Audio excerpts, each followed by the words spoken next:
Okay, hello everyone. Welcome to today's CECAN seminar.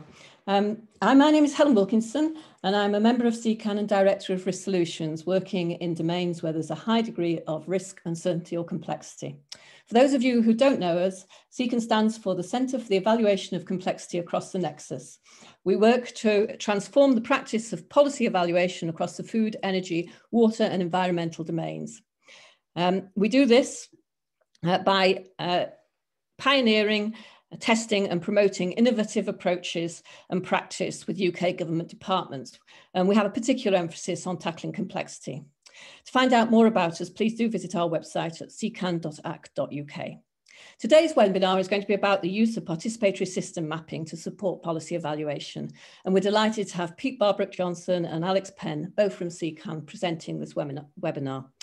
Pete is a Senior Research Fellow at the Institute for New Economic Thinking at the University of Oxford.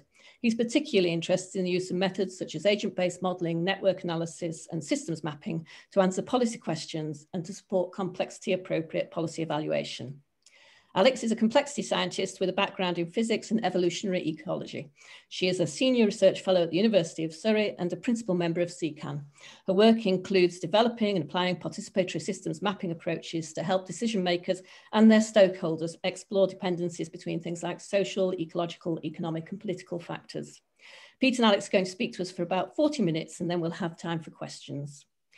Please could you submit your questions via the Q&A box, which you should be able to see in the Zoom webinar control panel, or rather than using the chat box. The session will be recorded and will later be made available on the CECAN website along with the slides. So I'll now hand over to Peter and Alex to start the presentation. Thanks.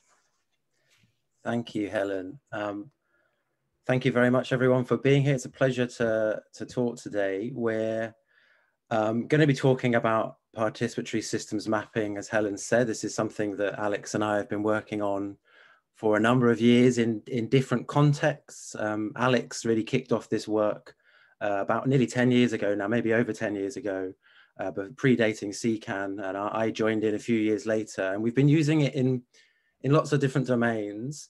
But this talk today is trying to kind of discipline ourselves a bit to focus in on using it in policy evaluation. Obviously, CECAN has that focus on evaluation, and we've been working within CECAN for the last few years. We will a little bit kind of broaden out to talk more about the method in general and the different contexts it can be applied, the other methods that are quite similar to it, of which there are many. And we'll just give a quick sneak peek at the end, if we have time, to the book Alex and I are working on systems mapping, the variety of methods in this space. Before we start, though, I just wanted to pause for a moment and reflect, and really wanted to say that we dedicate this talk to Dione Hills, who I think maybe many of you knew, who sadly passed away a few weeks ago after a short illness. Dione was absolutely a core part of CECAN right from the start. She influenced definitely mine and Alex's thinking, I think Helen's as well, a lot. She influenced our work and our thinking throughout her contributions in CECAN. She was a very generous and patient colleague with me, for sure, as I got to grips with the evaluation field. So yeah, it was very sad news to hear that she passed away. For those of you that are interested, there is an excellent obituary for her on the Tavistock Institute, the website, the Tavistock Institute, where she worked for many years. So today, talking about participatory systems mapping for policy evaluation, we'll try and give due credit to the other methods in this space, then outline what we've been doing, and particularly the two examples that we outline in the paper. So there's this CECAN special issue of the journal Evaluation. One of the papers in it is this paper of mine and Alex's. And we outline these two case studies where we used PSM in an energy evaluation context. We'll give a little bit of a sense of where we're going next with the method. And yeah, like I say, if we have time, we'll give a sneak peek of this book we've been working on. So the first thing to say before we dive in is that there's two papers here. We are presenting today this participatory systems mapping for evaluation paper, but there is a kind of sister paper which Helen actually led along with myself, Alex and Dione, which is on systems-based theories of change and really thinking about how you connect methods like systems mapping through to tried and tested evaluation methods like theory of change. And we try and develop a methodology, a guidance, if you will, for how you go from a systems map to theory of change. So if you like what we talk about today, I would recommend definitely checking out that the systems theory of change paper in the same special issue.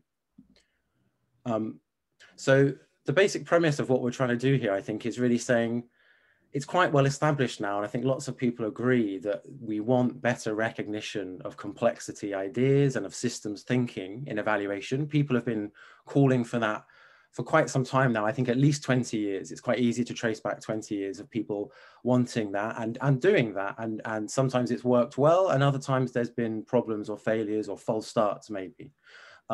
And that's because, you know, it can be very difficult to do that. It can be difficult to bring in a complexity lens or a systems lens. It can be perceived as very time consuming or very expensive to do that perhaps. Or, you know, we have to be honest, sometimes it can be perceived that the types of analysis we do under these frameworks or these kind of umbrella terms can be seen as not particularly useful or practical. And so the question becomes really, how can we do this type of work in ways that is very practical, which is useful and really sensitive to the context people are working in and produces things that are useful to them, and does it in ways that are, for want of a better phrase, are easy to do. You know, we don't want methods that are really difficult to deploy. And really, I think the thing that underpins that, the kind of the one-line tagline, which Alex coined a few years ago, which I think is brilliant, is that we want to turn the potentially overwhelming complexity that these methods and these understandings of the world give us into something actionable, something usable. And I think we also want to do, and already I've hinted at this, we want to connect these types of methods and these types of thinking, really embed them in evaluation, and really think about how do we connect to things that are tried and tested and we know work and we know are useful in evaluation, things like theory of change. Just a few words on related methods before I pass over to Alex, who's going to give us the details on PSM. There are a kind of long list of methods that are similar, or that we might call systems mapping, or even participatory systems mapping in a general way.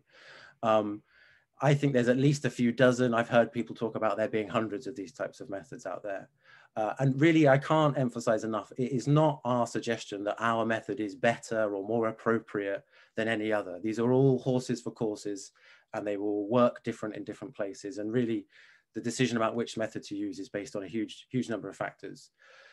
This is the table that made it into the paper on the related methods. There are more, but these are the ones which I think are most closely related. So of course we have theory of change mapping. I've mentioned that already. I'm going to assume most people on the webinar understand what that is and I'll have some sense of that. Two methods that are maybe slightly less familiar are Bayesian belief networks and causal loop diagrams. Bayesian belief networks are much more constrained in what they can represent in a map, but they allow you to do quantitative analysis, which is particularly appealing to people. And they're based on this idea of representing conditional probabilities in a network, in these kind of maps that we're used to seeing. And I think, you know, I'm quite keen to do some Bayesian belief networks myself and extend and bring that into our methodology. The other method that you see a lot that I think is very important to be aware of is causal loop diagrams. And so some of you may be familiar with the Foresight group work on things like the obesity map, the land use futures map. We've used a lot. Those are causal loop diagrams, and they look quite similar to the type of diagrams we build, but I think there are important differences in the way that they're built, the focus of how they're generated. You know, causal loop diagrams start from focusing on feedbacks, unsurprisingly, whereas we don't. Causal loop diagrams, you are often a first step towards system dynamics models, but not always, whereas we tend to focus more on network analysis. There's also another method, some of you may be familiar with the work of Luke Craven. I think he does some brilliant work in systems more generally, but particularly has this method he calls system effects, which really has a really nice way of bringing together individual maps and combining them into one map. And so taking many mental models built separately and bringing together. So I think that's another really important contribution. So yeah, without further ado, I'll pass over to Alex now, who's going to talk us through our particular flavor of systems mapping. Thanks, Pete. So just check everyone can hear me. Yes, hopefully. So yeah, participatory systems mapping. We've been doing this for a while now. Not quite 10 years, in fact, but but getting there. So the essential idea of participatory systems mapping, is very similar to a lot of group model building approaches. So we get an invited group of participants who have knowledge of a system together in a room, and collaboratively they construct a simple causal model of their system. So what are the components of their system and their causal interconnections and interdependencies? There are a lot of nuanced differences between the different types of method, and I think what's really useful about participatory systems mapping is its flexibility, in the fact that bringing people together in this way really gives you an overview of a whole system of importance and emphasizes the interactions. That the act of constructing a model together helps people to really clarify and their own mental models and understand each other's mental models about how a system works, and come to a collective understanding of what their system looks like and where they are within it through this process of discussion. That in itself is a really important part of the process and often very useful for people. It's a really good way to capture diverse stakeholders' knowledge and perspectives on their system. We may not be able to reconcile everyone's perspectives. There are different pictures of the system. But because of the nature of this method, which really, it doesn't have to be, the factors don't have to be quantified. The map is made up of factors, elements within the system and the interconnections, but it's very flexible what those can be. We can use this method to capture both qualitative and quantifiable data or factors. So this really works when data is unavailable, when we've got expert or participant knowledge on the ground, not necessarily empirical data. We can still bring in everything that matters in this system and that matters to the people involved. We can build it in a very intuitive and flexible way, and I think it is a really good way to bring in a diversity of perspectives. We tend to go with this method for building large and inclusive maps. Some of the methods which concentrate more on producing a dynamical output or a quantifiable output go for very sort of small and tightly defined maps. But here, we're really interested in bringing in everything that people think is important and making sure that people, what matters to people in the system is brought in, and then paring down this map afterwards with our analysis. And I think the map process that we use, the mapping process and the analysis process, they're extremely flexible and bespoke, and we tend to spend a lot of time with the people we're working with, understanding the context of the system. What type of system is it? What are the key sorts of factors that we need to think about? This might be policy interventions and outcomes, but there might be other key sorts of factors that we want to capture. Whose voices do we need to ensure that we bring in?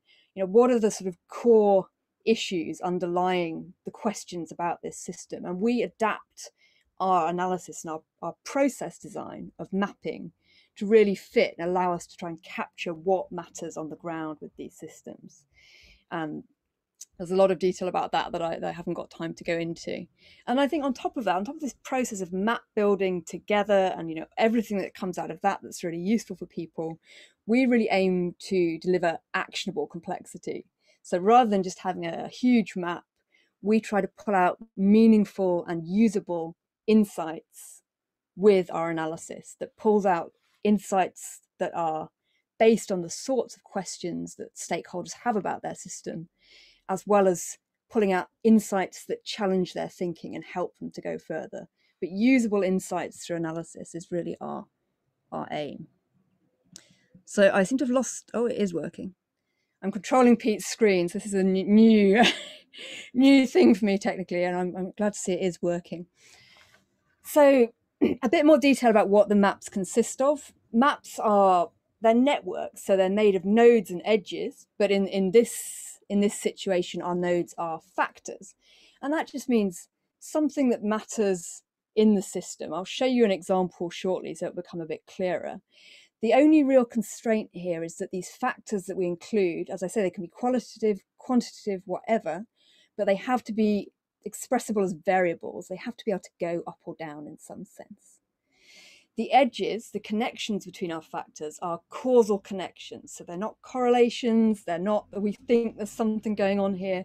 We have to have an explanation of what the causal connection is between one factor and another. And we put an arrow between factors when we can explain and express a causal connection there. These can be positive, meaning that both factors change in the same direction, or negative, meaning that they change in opposing directions.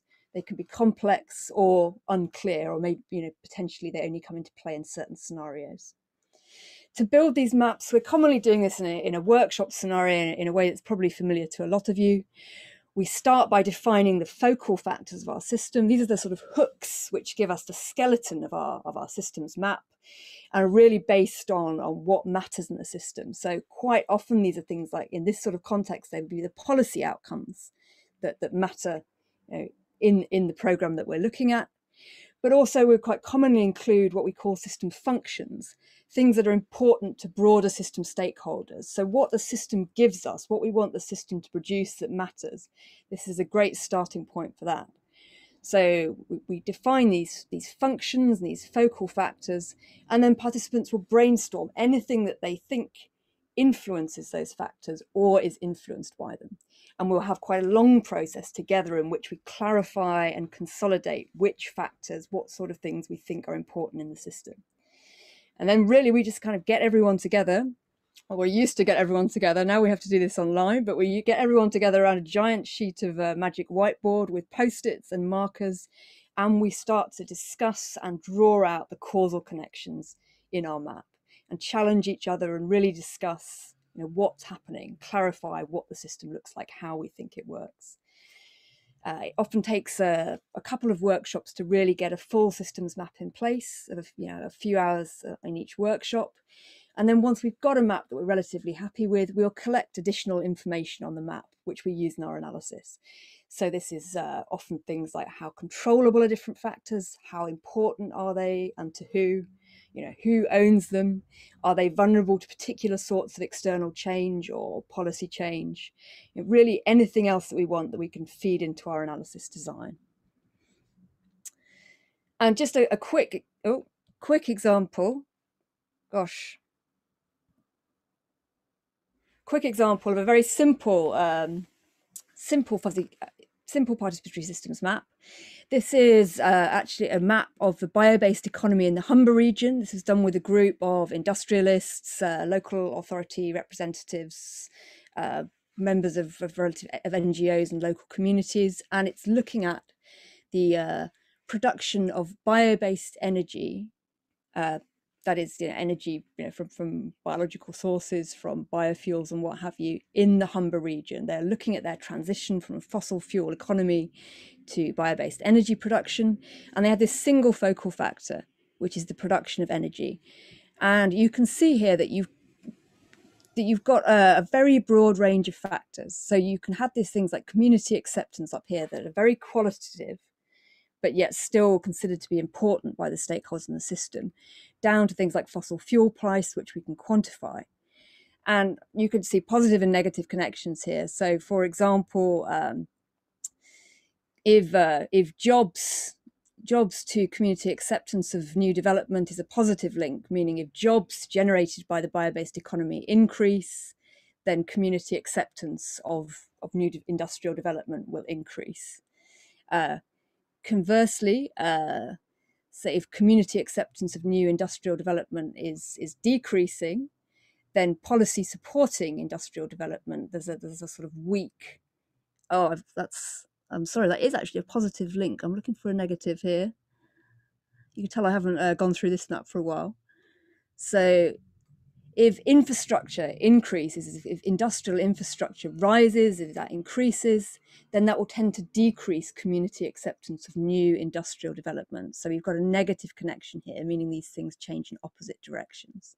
So what you can see here is a big breadth of type of factors: social, economic, policy, technical, energetic, really anything that people think is important is there in the system.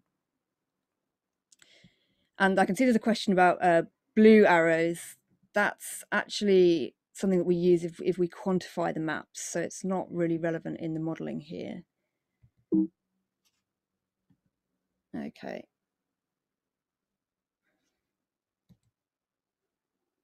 Pete, can you move the slide on, please? I'm having some problems here.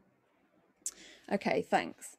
So that was a very simple map. We actually, when we're building these, quite often we end up with absolutely enormous maps these days. Nothing like that sort of 20 node one there, more like hundreds of nodes quite commonly. So we have often maps that look really overwhelming. The system just looks like a huge ball of string, and that can be really off-putting. So it gives you the idea of the complexity of the system you're working with, but it's not very usable. So again, as Pete mentioned, and as I said before, our real aim is to make this complexity actionable by pulling out particular insights with analysis. And our analysis tends to be based on pulling out submaps of the system. That is small parts of the system that allow us to address and interrogate key sorts of questions. So commonly we'll define a factor as a starting point for a submap based on a couple of different options. Firstly, things that are important to stakeholders, that are stakeholder defined. So that might be factors that stakeholders think are important. It might be policy interventions, it might be outcomes. Things that are suggested by the system itself. So in this situation, we'd be running network analysis to look at what factors in a map are structurally important due to their position in the network, not due to what people think about them, but to the structure of the network itself. So we have these system suggested factors. This might be highly influential factors, highly central factors. And we also pull out different factors to start from based on the context that we're working in. So in a theory of change, for example, that might be interventions to outcomes. With the starting points that we've got defined, we'll create submaps that our participants can look at based on some sort of key questions. And we'll always come up with this list of questions based on what matters in the context that we're looking at. So the sort of typology of things that we can look at is, for example, what influences something that you're interested in. So potentially you have a policy outcome, you want to know what influences that, what are all of the things feeding into it. And then we'll do what we call an upstream analysis, where we've got causal links, all of the causal links feeding into that outcome. We're asking the question, what influences something that matters to us? Conversely, we might be asking, what is influenced by something? So potentially a policy intervention, everything that's flowing downstream from that, all of the causal connections coming out of an intervention. What are the things that this policy intervention is influencing, or that a risky, changeable factor is influencing? So we have this kind of upstream or downstream causal flow. We can also look at the connections surrounding a particular factor and look at all of its ingoing and outgoing links and the links between them. That's an ego network. And we can combine those things together, looking upstream and downstream of a factor, or looking at the combined downstream interactions, say, of very many policy interventions. How do they interact? And I'll give you some examples to make this a bit more real.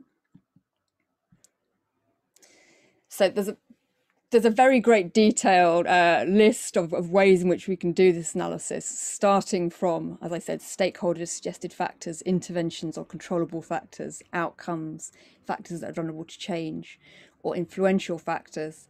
But I think it's probably best just to sort of skip over the detail there, and you can have a look at it later. But there's lots of things you can put together. I'm having some problems controlling this, Pete. Could you put it back to the, yeah, thank you. So this is an example of looking at the downstream from policy interventions. So here you can see a systems map that is, this is a map of the energy trilemma done with some of the policy teams in Bayes. And the key, we've got three key outcomes, which are energy security of supply, carbon emissions and consumer energy bills, which are these dark blue factors here. So we've built the map and we put the policies on afterwards. This is another sort of key point in map process design. We tend to sort of we're trying to kind of look at the extant system, and the policies really kind of come after that. So we tend to build the map based on outcomes, general factors, and then policies at the end, rather than thinking from policy to outcome. It gives us a broader system picture. So here we've got this map which is focused around these three policy outcomes and all of the policies impinging on this system. And we've just pulled out here all of these policies and what is one step downstream from them. So that is causally, what is one step away from them. And this has been sorted by Pete into sort of different categories. So here on the left, we've got factors with multiple policies affecting them, or factors with potentially conflicting influences from different policies. Whereas here on the right, we've got factors with just one or two policies affecting them, or policies which are pushing in the same direction. So we can start to look at, for example, the clash or complement that you might get between different policies. So just a nice example here is that we can see that investment signalling for the nuclear industry is being pushed in two different directions by different policies. So policy for new nuclear capacity is giving a positive signal to the nuclear industry, but large-scale renewable policies is giving them a sort of signal that they should be hesitating. Those two policies are pushing against each other. But for example, here are levies on consumer bills. We've got a lot of policies all feeding into increasing levies on consumer bills. Given that decreasing consumer bills is maybe something that we are particularly interested in doing in this scenario, that then we might want to think, you know, do we really need all of those policies feeding in there? And this is useful actually because all of these policy teams, I mean, even in this group that we work with, they do not talk to each other about what their policies are doing. This gives them a really visual understanding of how their policies might be interacting. Sorry, next slide, please. So this is another analysis example, the sort of proverbial ball of string from work with the Future Farming team in DEFRA. And this is an enormous map of the whole kind of rural policy space and the rural system in England, combining everything from sort of animal, plant health and welfare to agricultural productivity to rural communities. It's got about 600 nodes and several thousand connections. So it's not something that you can use immediately. But again, we've been able to pull out a submap here, a specific kind of submap which is upstream of a key policy outcome.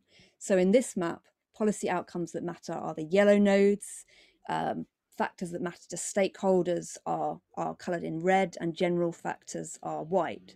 Policies are in blue, but we actually haven't got any in this sort of two-step upstream map. I can't show you the labels here because this is still under an NDA, but you can essentially see that you can pull out here what influences my policy outcome. So what are the things I have to be aware of that might actually be out of my my eye line, if you like, when I'm thinking about this policy outcome. And you can see here there's a lot of things that matter to stakeholders. There's a lot of other policy outcomes that might be owned by different teams that are actually influencing your own policy outcome here. So, you know, are the potential trade-offs there? Are the clashes between those outcomes? Or, you know, how do these all feed in together? We can start to ask those questions. We can also start to see where there are hubs that, you know, really mediating a lot of causal flow into the outcome. These things, you know, that really matter, you know, that really kind of influence how these things are fed through. So I think you can see that you can start to ask questions that you wouldn't be able to ask if you hadn't done this kind of systems approach. Sorry, next slide, please. And final analysis example, there are hundreds of ways we can do analysis, but this is another particularly relevant one here, I think. This is looking downstream, that is causally downstream of a particular policy intervention. So this is from a map done with stakeholders in the Eden Valley, looking at the sort of land and water catchment systems up there in a project that we did last year. And here we've got agricultural subsidies, changing agricultural subsidies, and everything that they influence within that system. And here the important functions of the system are in green. And what you can really see is that this is a very influential factor within this system. It's actually quite a high, you know, a large proportion of the system, a large proportion of the important functions of the system are influenced by agricultural subsidies, although not necessarily directly. So all sorts of things around environmental outcomes, but also stuff like rural flooding, urban flooding, the local economy and employment. And the interactions are complex. We actually need to dig into this more to see what the outcome of policy might be. It's quite important to note that the outcomes here are sort of shaded in grey. They're complex. Depending on the particular form of the subsidy, what actually happens might be different. But we can see that are real key hubs that are mediating what the policy does. So land management practices, for example, really crucial. But this itself, this sort of land management practices and what farmers can do, is very much influenced by farmers and land managers' willingness to change, which is all tied up in cultural norms, social capital, and indeed in financial viability itself, influenced by subsidies. So we can actually see, we can get insight here into not just designing the policy so it works, but what we need to do in policy delivery, I think, to understand, how we can mediate, the potential effects here, or the potential problems that might be blocking this policy from having the effect we want. And it also very clearly just shows us the potential unexpected indirect effects that policy can have right across your system. We've got things like transport systems in here influenced by flooding, very important for another part of the Eden economy, but not necessarily something you'd think about if you thought about agricultural subsidies. So we get this awareness across the whole system. What is the actual context for our policy in the system? Okay. So Pete, I think it's over to you for some examples in our case studies. Yes, thank you, Alex. I think it's really useful to see that detail on the way we analyze these maps. So yeah, well, I just wanted to say a few words about the two case studies that are presented in the paper. And so if you want to delve into a bit more detail on them, have a look at the paper. It is open access. It's free to access for everyone.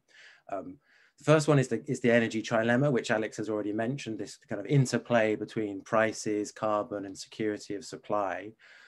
Bays are very aware, as are many people, this is a particularly crowded policy landscape. There's lots of things that government is doing at a national level that affect those things, and there are trade-offs between them.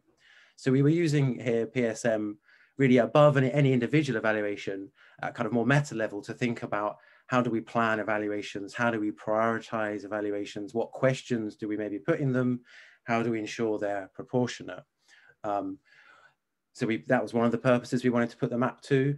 And the other idea was really to say, okay, well, let's have, for any individual evaluation, we'll probably create a theory of change or a logic model. If we're really lucky, that policy might already have one before we start an evaluation. But we can use this kind of wider trilemma map to inform and underpin and sense check those individual models within an individual evaluation. And so those are kind of nice words about how we might use it. And I think to a certain extent that was done. I think the real thing that was really done, definitely done, and was a kind of more visceral way of using the map and sense of how it gets used, is it became a kind of general purpose resource for the people involved in building it and their teams. And, in a very simple sense, they told me, we printed it out size A2 or A1 and stuck it on the walls in our team area. So it just became something that we looked at regularly, we could go to check. We didn't hold the whole map in our head at any one point in time, but we had it as a general purpose resource to refer back to. With the trilemma case study, as Alex said, the design can be different each time. Here we had one big workshop internally in Bays. We didn't bring in external people. We normally try and suggest we do. Unfortunately, in that situation, we didn't, but that's fine. And then we had a whole bunch of smaller meetings, and we tend to underemphasize those, but there's a whole string of meetings with various teams refining and starting to use the map. So you've seen the full map, the Gorda line herendogram with the three legs of the trilemma. Here's another example of a sub-map we pulled out. Here we focused on consumer energy bills. This is the gold one there at the bottom, particularly important outcome of interest to government, of course. And just to give you a sense of the types of things we pull out from these, immediately you can see, levies on bills is again a really important hub. That's something that increases bills. And actually there's quite a lot of government policy that increases the levies. Similar, something like consumer demand, clearly a hub for influence on bills and something that's being pushed in different directions. And pulling out the submaps hopefully helps us see those things much more quickly and easily than looking at the full map. Alex has already talked us through the the policy clash and complement one for the energy trilemma. The second case study, also with Bayes, is on renewable heat. And so this is within an individual evaluation of the Renewable Heat Incentive, a policy that's been running for a decent while now, lots of money spent through it. And so CAG consultants who are leading this evaluation, it's still going on as far as I'm aware. Quite a large evaluation, lots of different things going on. We focused in on particularly one thing that the RHI supports, which is large biogas and biomethane plants. These are plants which are potentially quite expensive in the sense that they get a lot of support from the RHI as individual things. And they are kind of complex systems in their own right? You know, they are planning where you put a large biogas or biomethane plant and the consortium of people involved in building and running that and getting it in the right place so that there's feedstocks and that the outputs can be used and it's viable and they're all close enough together. Planning all of that and doing all of that is a kind of complex system in its own right. So the idea of the map here was to focus on that kind of system, the system of building and running biogas and biomethane plants. We ran a large workshop with external people. So we had people from industry, people from other government departments, people from NGOs in the sector. So that was really just that in itself really brought together and generated a lot of discussion, let alone the fact that we were building a systems map. That we didn't do any analysis on this particular map. What we did do, though, was spend a lot of time converting it from the kind of messy picture without any particular meaning to the layout that emerges kind of from a workshop. We converted that to a theory of change style, left to right, input to output type diagram. And so that's what you see here with policies on the left and then outputs and outcomes we care about on the right-hand side. And so this was the first time, this was a couple of years ago now we did this, first time we really started to think about, okay, how do we bring this closer to something like theory of change? And then we've extended and taken that further in the paper I mentioned with Helen. We were lucky in this one that we got a chance to speak to the evaluation team at CAG Consultants about how they've been using it. You know, we made the map, we worked with them a bit, but then we kind of let them go with it. And these are the things they told us. I've tried to be as verbatim here as I could be and not be too biased, but these are the things they told us they were using the map for. And I just wanted to run through this quickly to give you a sense of the ways you can use a map in an individual evaluation. So they felt just the session itself was a really efficient and quick way of orientating themselves to a particular policy area. Obviously, as evaluators, we're often jumping between different policy areas and domains faster than we might hope or might want to. And being a part of a session like this and observing it and contributing to it helped to orientate themselves quickly.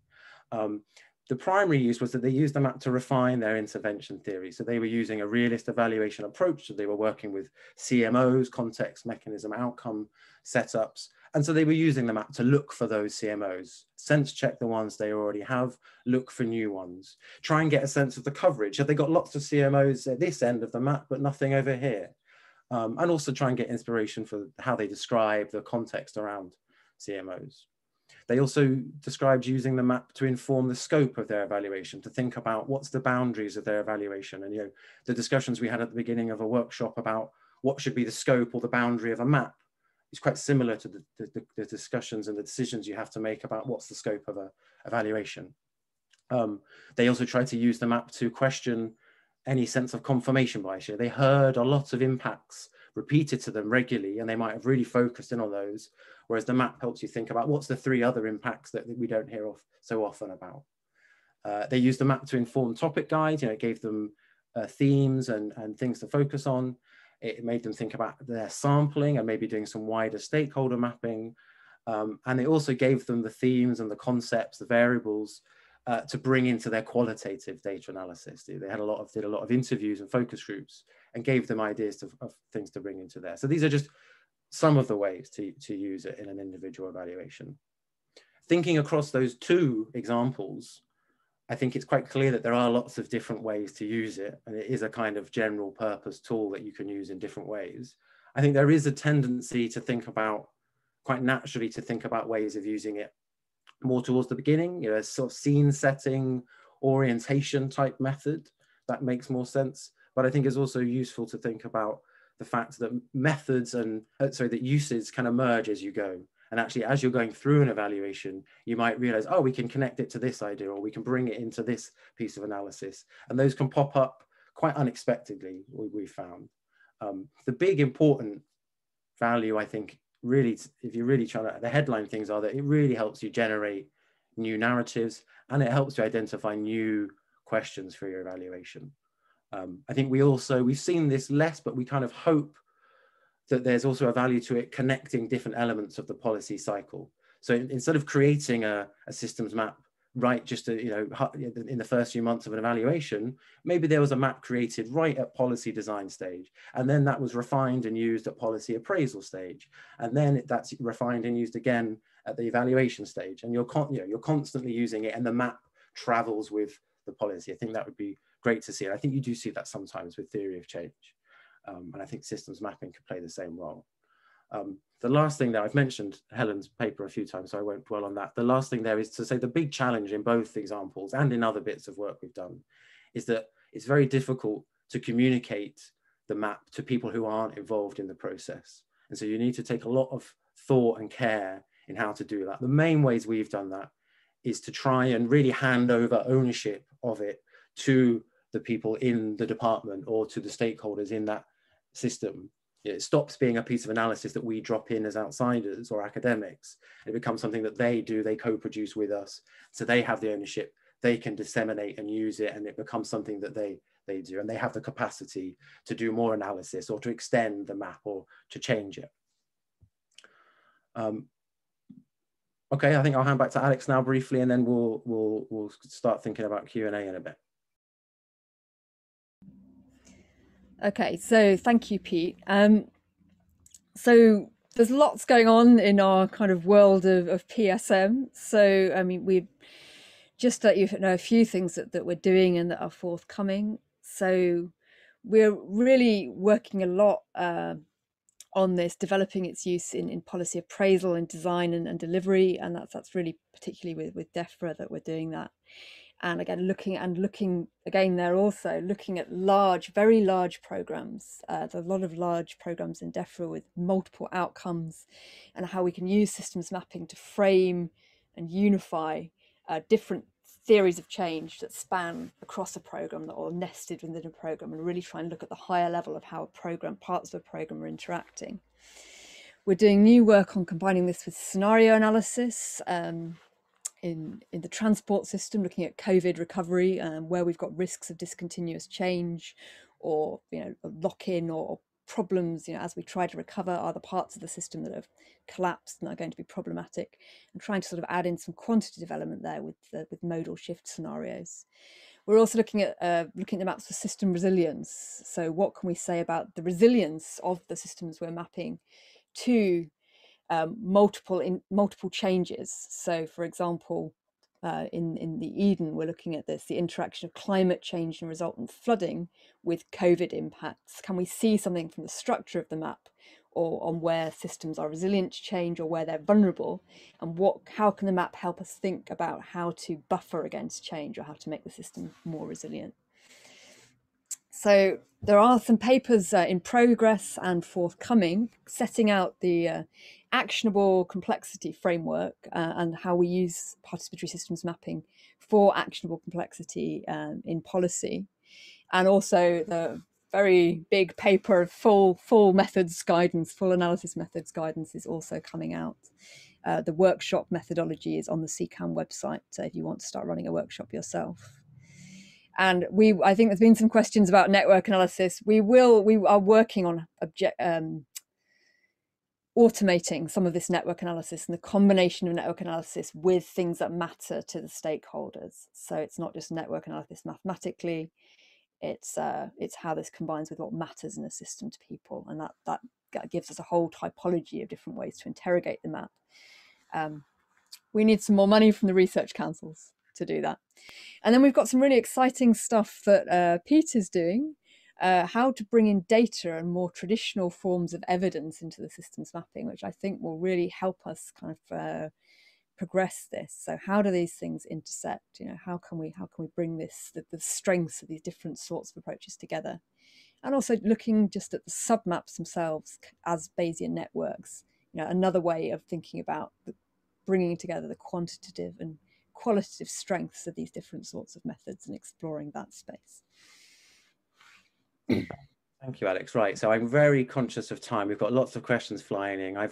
We've got 15 minutes from now. What I'm going to do is do 1 minute shameless plug on the book, and then we'll go into the Q&A, if that's all right with Helen. Obviously, me and Alex are that's our participatory systems mapping is our kind of baby, and we do lots of work on that. But obviously there are lots of other methods out there, and I think that variety is not really recognized and appreciated enough. And so the premise of the book really is to say, the book is about all of these different methods, and it's meant to be practical guidance on how to use them. And really the idea is that, we need more richer, more complexity appropriate, more nuanced understandings of the world, but we need those to be actionable. We need them to be practical and participatory. And there's lots of things out there already that help us do that, but there have been problems in the past. Sometimes these types of modeling can be a bit black box. Sometimes we can have useful metaphors and language, but we don't know how to turn them into action. Often the language can exclude people. And sometimes, I've heard of plenty of people starting systems mapping efforts, but then abandoning them, feeling overwhelmed. And that can be an issue too.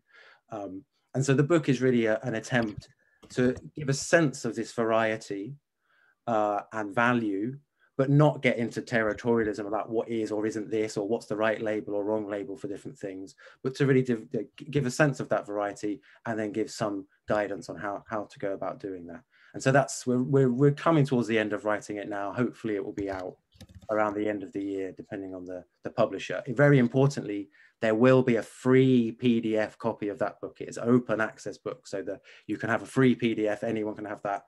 If you want a hard copy, then you pay your 20 or 30 quid or whatever it is. Yeah, if you're interested in that, you want to talk about that, please do give me a shout. I've tweeted about it a few times. There's stuff on Twitter about that. But I think I'll pause that because we've got lots of questions. Thank you everyone for listening. Thanks very much, Pete and Alex. It's been really interesting, and we do indeed have lots of questions. So without much ado, I shall dive into one of the ones that I thought was really interesting and was rather higher up the list, so I might have missed it. I like this question asks, I like what Alex said about getting people to understand each other's mental models. How can PSM be used flexibly to produce a final product that rings true for all involved without losing people along the way? And do you see a varying level of engagement among participants? And does that mean that those who are most engaged tend to steer the direction of the map? And how do you mitigate against this? Okay, so I'll take this. So there are a couple of things there. I mean, I think this is really important, and this is why, in many ways, this is sort of an art rather than a science of doing this this kind of mapping. So we have to be really aware of the power dynamics in the group, if there are particular voices that are kind of putting a lot in, and we will do a lot of direction during the process, and also going to people outside the main workshop context to ensure that we get good system coverage, so that we're not just focusing on one particular area of interest. And often you can sort of see signals in the map structure. If there's one kind of tiny policy area that's got 50 connections to it, you can question whether that's due to the importance of the policy area or just particular focus. So we really have to work a lot to try to do that. I mean, ultimately these maps, they are sort of intersubjective objects. So we've always got that going on, but we try to do the best possible to try to get that good coverage. And yeah, you can't always converge on a map that everyone agrees with, actually. And I don't think we've ever had that situation, but unfortunately, I forgot to mention it on the slide. Maybe you can put the total factor productivity slide up, Pete, because I think this is quite relevant. Yeah.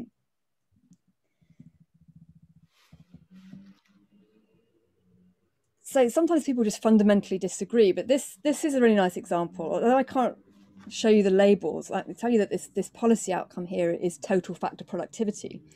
And all of the sort of factors the first step back are actually the sort of the variables essentially in the equation of how you calculate total factor productivity in agriculture. And then here behind them, we've got all these sort of detailed context on the ground of what matters. And actually this sort of arose from having this almost clash of cultures between the economists in DEFRA and, you know, all the other policy teams. And the economists are saying, well, no, this is what feeds in here. And others are saying, no, this is important. And this is where you can sort of bring different perspectives together. So here we've got the model, you know, the definition and the factors in the map that feed in there. But we can also capture what everyone else from their own experience knows in the sort of real world, down and dirty on the ground. All of these other things actually influence our context for these kind of factors in this model. And we're always kind of looking for ways like that to kind of bring people's perspectives together into the same map. So sometimes you get absolute disagreement about the way a link works, and then we just have to capture and preserve both of those. And sometimes that kind of works its way out in the verification. But other times there are, you know, you can't resolve it. There's just something you have to hold and do two sets of analysis, I think, almost. Thanks very much, Alex. Just staying on that theme of stakeholders, there's a number of questions relating to these. So one is about how you identify who you need to have in the room. How do you do your stakeholder selection to make sure you get the right coverage? And then how do you go about particularly recruiting external stakeholders and overcoming barriers and getting them involved and active? And is there a limit to how many people you can involve? Should I take that one, Alex?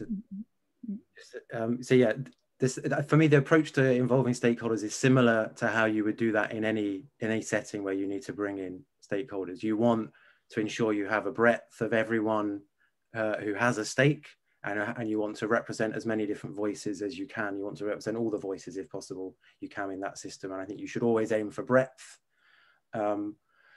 The way in terms of engaging external people and people maybe who are hesitant to get involved, I think often as academics, and I think it applies also as evaluators, we can quite easily position ourselves as outsiders, or, you know, kind of interested non-experts, and say, you know, oh, you please tell me what to say so I can then tell the person who's commissioned me to do this work. So you can kind of play a kind of neutral role, and you can also play a role where you're allowed to make mistakes and ask stupid questions and say stupid things and be critiqued and be attacked in front of other people. And I think people who are hesitant maybe to draw a network or maybe get into the modeling, they're probably very happy to play that more critical role.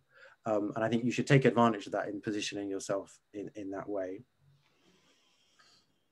There was a third point at the end. What was the third point? Is there a maximum number? Maximum, yeah. Yes. So in person, I think participants, really you're looking at 10 or 12 maximum, and then maybe a couple of facilitators. More than that, around one table, and it becomes unworkable. If you need more than that, if there's 50, there's 100 people, then you need to start thinking about doing sessions in parallel or in series after each other. Online, obviously we're still kind of all working this out as we go. We've only done a few exercises online. I think actually it needs to be a slightly smaller group and maybe a bit shorter. And so maybe you have a maximum of 6 or 8, but maybe you do multiple of them, and maybe you do lots of bilateral follow-up and really get quite creative with the structure. You know, Alex talked about process design. That's that kind of element of it. How do I bring in lots of people without overwhelming myself or the people I'm bringing in? Okay, thank you very much. There's one or two questions around how you use the PSMs to support evaluation. There's a question here that says, you've spoken about using it to construct CMOs for realist evaluation, but can you use them to create causal chains for something like process tracing, or how could you use system map in conjunction with QCA?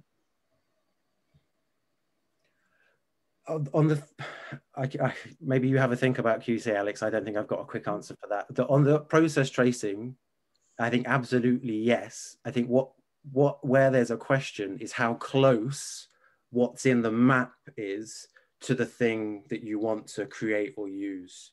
And if it's similar, then it's quite quick. So I think looking for CMOs was a fairly quick thing to do. They didn't, CAG didn't have to put huge amounts of time into converting the map into one form to another to then use it. But I think if you want to connect to something like process tracing, you have to think, how close are those causal chains to what's already in the map? How much extra work will I have to do to convert them? And so the theory of change work that Helen led, the reason we bothered to write a whole paper on that is because actually I think there are quite a lot of steps and quite a lot of decisions and thinking that you need to make to go from a big hairball herendogram to a theory of change you can use and an evaluator, a policymaker will be familiar with. So then I think you do have to think carefully about how much that conversion is, how long that's going to take. You mentioned the hairball there. There's been one or two questions asking about software and if there's a software product you can use to produce these more succinct submaps. So we use Gephi, which is sort of general purpose network software. I think, you know, our dream really is to sort of get doing the coding in Python and R to make this more automatic. But we've been sort of, you know, anyone who wants to fund us to do that, that would be wonderful. We've not had much luck so far, but yeah, that's keen. We're keen to go that way. But you know what we tend to do is we construct the map and then we do network analysis in Gephi, and then we do submap generation in Gephi, and it's very powerful and flexible. We can really combine all sorts of different information on the factors and the links with different types of analysis. So that's great, but it does limit the sort of usability outside our team. Or, you know, when we work in policy with these big living maps like in DEFRA, we train up the people in the teams there to use it, and so there's usually someone who kind of likes to take on that side of things. But yeah, we don't have an automated way of doing that at the moment, but you know, watch this. Yeah, I've started writing them up in Python, and I think we'll do the same in R. But yeah, that's a slow process doing that on the side of other things. There are loads of tools out there, though. I think other ones that I've used and really liked, they all have pros and cons and don't do everything. But Kumu is a paid one that's really good. YEd is one that I've used and found really is free, really good. Just for drawing, I personally love diagrams.net, which is free. You can also do network analysis yourself in R or Python or whatever your favorite type of analysis. And then I think the last thing to mention is my old and Alex's current boss, Nigel Gilbert, has developed a online system for systems mapping that's much more focused on building maps together live in a browser when you're spread around the world, you're not in the same place. It doesn't do so much of the analysis in an automated way, but it helps you build them together. Look on the CECAN website for that. Yes. Great, thanks very much, Pete. Another question here is about the difference between approaching from a systems dynamic perspective or using a networks approach. And you said at the beginning that PSM was different to those. Can you just say a few more words about how that is? Do you want to do it, or shall I? I'll have a go. And between you printing it earlier and me saying now, maybe some sense will come out. So system dynamics models are based around stocks and flows and how certain stocks change through time, and you're specifying the relationships between those different stocks. And so it's very dynamic. It is a simulation forwards in time. You can say, as this thing changes through time, like where do we end up? And you can run different scenarios. It is a simulation. That is really powerful and really useful. I love system dynamics. It's got a long literature. It's been very well used. It's quite a mature methodology, I think it's fair to say. However, it takes a lot of work to specify the full model. That's not an insignificant task. And there's always, as with any simulation, you know, I've done a lot of work with agent-based modeling in the past. With any simulation methodology, it's very easy to put crap in and get crap out. Your assumptions are hugely important, and you need to do a lot of work specifying. You need to think about validating your model very carefully. With the network analysis, what you're doing is kind of saying, right, I don't think I want to go down a quantitative kind of simulating path, but I still want to look at my network in a kind of more formal, slightly more rigorous, slightly more careful, reproducible way. And so you use the framework of network analysis to look for structure in that network and see what that tells you about anything and walk through subsets of the map. I see that as a sort of basically less risky way of analyzing the map. It's harder to make really stupid conclusions or get crap in, crap out. because you're just always confronted with what the narratives are, the models telling you. The network is there in front of you, and anyone can interpret it, and you can see the assumptions it's based on because they're right there in front of you. They're not kind of hidden. And so that's, for me, one of the advantages of using network analysis. But of course, it doesn't give you dynamics. It doesn't let you look forward in time, and you don't validate it in the same way. So it's all pros and cons. Did you want to add anything else? Yeah, I just want to add, I think it's really important to say, so, I mean, when we were talking to some sort of systems dynamics experts about this, and Pete, you can probably put in her name because I've forgotten it, but the point, she's the president of the Systems Dynamics Society, and she said, you know, systems dynamics, its aim is not to map the whole system. It's to find a dynamical component of the system, a problem that is defined dynamically within the system, part of the system. And then you do that problem very rigorously, and you look at the dynamics of that, and it's sort of all else being equal. You know, this is a different method where our goal is to really ensure that whatever people think matters, whether or not we can quantify it or actually put it in the formalism of being it's part in a stock and flow diagram, we can include it, and then we can just interrogate it. So with the maps that we pull out, we can ask the question, okay, you've said these things influence these other factors. How is that happening? You know, you are not, as Pete said, you're not hiding the output. And actually the prompt for us doing this, when we first started doing this, we started using fuzzy cognitive mapping, which does produce a dynamical output from a systems map, somewhat like our own. But actually, we very quickly found that the structure of the map was less impactful on the output than assumptions you made as a modeler to try to make this dynamic. This is sort of the classic case of producing a dynamical output because it looks more kind of rigorous, but it's actually got no information in it because the structure of the map actually was not what was giving you the output. So it's just obfuscating, you know, you're losing the information you've got. So for us here, we don't, as Pete says, you know, the information is all incorporated. So, you know, I think you can use multiple methods, but you've got to be really clear about what matters in your system and what your aim is, and then also what limits each method, you know. Thanks very much, Pete and Alex. We are beyond our 2 o'clock deadline, so I think I'm going to have to call a halt to it there. I would just like to say that I've worked with Pete and Alex on PSM and the paper in the special issue that Pete mentioned. It's a really powerful technique. We've used it to explore a lot of problems and to understand a lot more about the system. And there's a helping hand to large evaluations, I think, is going to prove really invaluable. So I'd like to thank you both very much. I'm sorry that we didn't get to everybody's questions. I would advise you to look on the CECAN website, look on in the special issue of evaluation. There's some really good resources there. So thanks very much. And thank you for joining us, and hope we'll see you all again for another webinar. Thank you very much. Thank you, Helen. Thank you, everyone. Bye. Bye-bye.